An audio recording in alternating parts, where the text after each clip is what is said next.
So I bring it back to when I was the age of 16. I lost my grandfather at a young age. I had a perfect childhood, so that was like the first real trauma in my life. And I can remember one night I drank MD 2020, and at that moment I associated alcohol with relief and numbing out the problems, and it became a coping mechanism. And through that I of course started making poor decisions. I started hanging out with the wrong crowd. That led all the way up to my adulthood.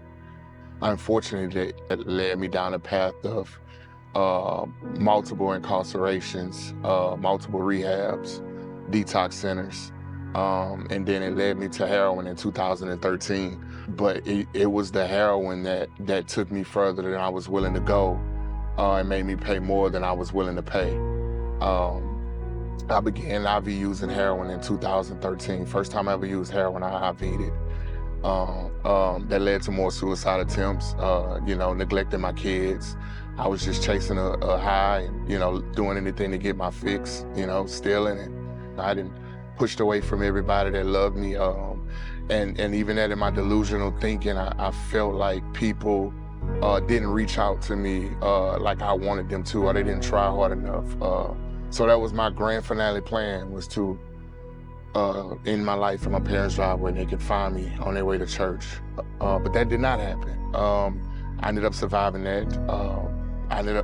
God ended up showing my entire life, right before my eyes. And at that moment, I vowed to bid his work well.